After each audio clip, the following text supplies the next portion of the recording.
नमस्कार, welcome to Mukta home science study. आज हम बात करेंगे सिल्क के बारे में कि सिल्क कैसे प्राप्त होता है, रेशम कैसे प्राप्त होता है फाइबर। तो वो एक कीड़े से प्राप्त होता है। किससे प्राप्त होता है? कीड़े से, जिसे बोलते हैं बॉम्बवैक्स मोरी। क्या बोलते हैं उस कीड़े को? उस कीड़े को बोलते हैं बॉम्बवैक्स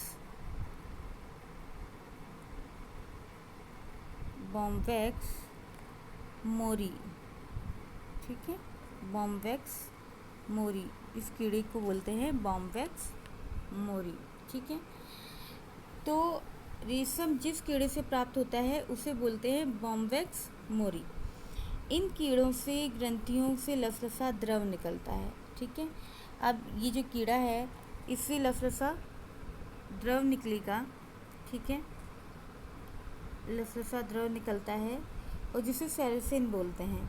ठीक है, रेशम के कीड़े का प्रमुख भोजन शहतूत के वृक्ष, पत्ते, है ना, ये है। रेशम उत्पादन के लिए शहतूत की खेती पर विशेष ध्यान दिया जाता है। ठीक है, तो उसकी खेती की जब पढ़ेंगे तो उसके बारे में बात करेंगे।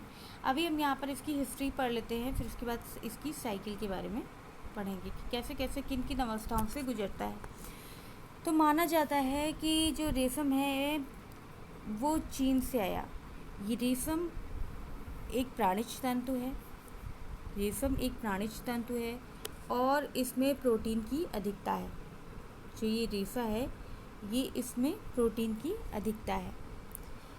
और करीब 2500 वर्ष पूर्व ये तंतु चीन में जाना जाता था।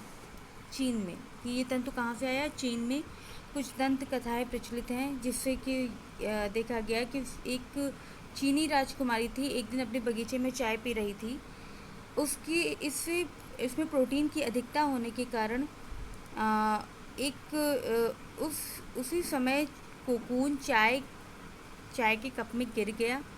चाय की गर्मी से कोकून पिघलकर राजकुमारी ने एक लंबा बिना टूटा मुलायम धागा देखा। ठीक है, तो क्या हुआ कि जो राजकुमारी थी वो चाय पी रही थी अपने बगीचे में। वहाँ पर देखा उसने कि उसके कप में एक कीड़ा गिर गया है, जिससे एक बिना टूटा लंबा रेशा उसने देखा कीड़े के ऊपर। ठीक है, तो उससे उन्हें वस्त्र बनाने की प्रेरणा मिली कि हाँ, इससे वस्त्र बनाए जा सकते हैं। उसे एक रेशा दिखा, लंबा रेशा। ठीक है, तो ये इसकी हिस्ट्री थी।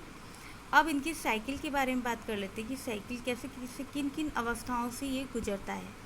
ठीक है, कीड़ा है, कीड़े से ये अंडा बना, अंडे से कीड़ा, एक तरीके से लार्वा इसे बोलेंगे, लार्वा से प्यूपा।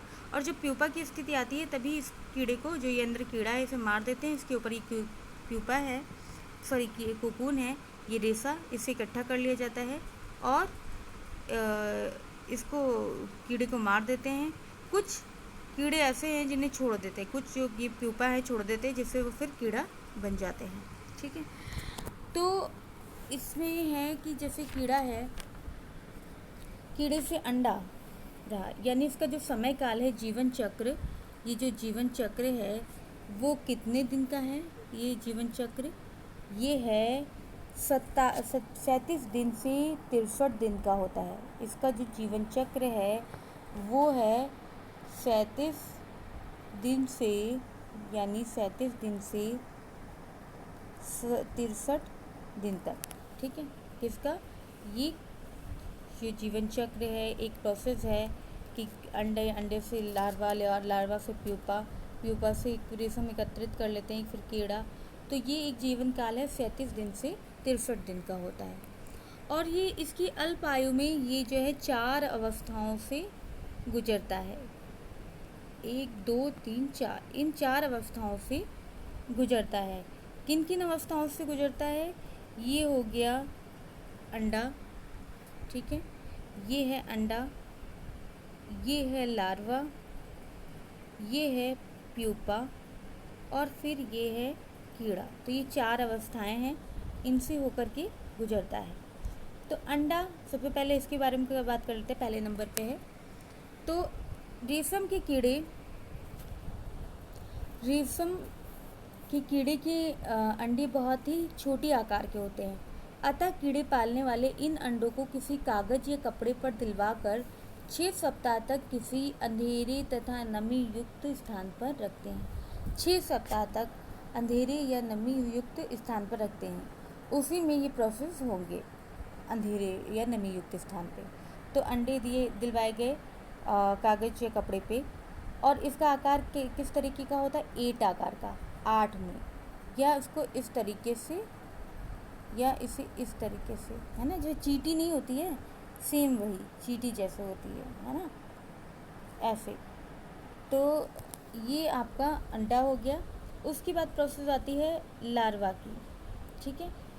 कम से कम अंडे से लार्वा बनने में 2 सप्ताह का समय लगता है। कितने? 2 सप्ताह का समय लगता है। और इसी अवस्था में इसकी सबसे अधिक देखभाल करनी पड़ती है, क्योंकि इसी अवस्था में यह रेशम का कीड़ा अर्थात कोकून तैयार होता है। जब अंडे से लार्वा बनता है तो वह एक चींटी के समान होता है। बताया नहीं था, चींटी के समान।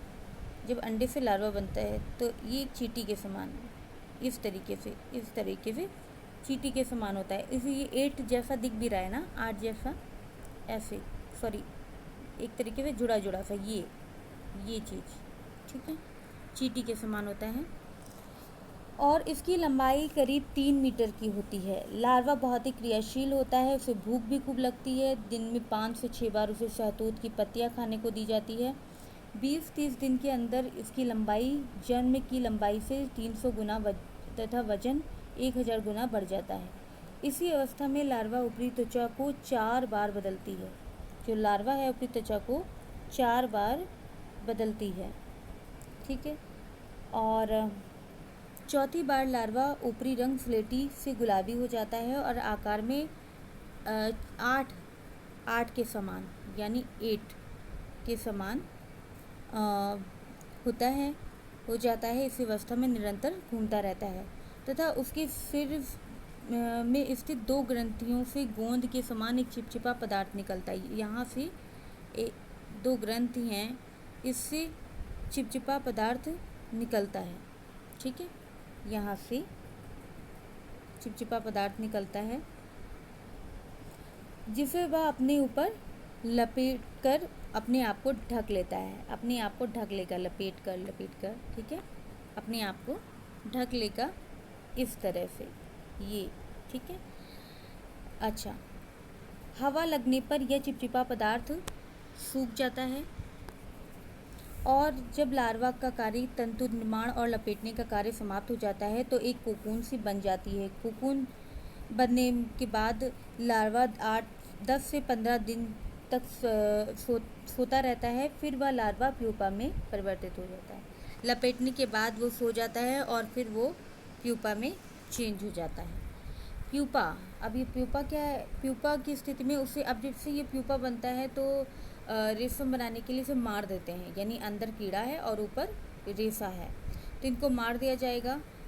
ये डायरेक्ट उसे गर्म पानी में कर देते हैं, तो उससे क्या होगा, अंदर का कीड़ा मर जाता है, फिर इससे रेशे निकाल लेते हैं, तो इससे रेशम की प्राप्ति हो गई।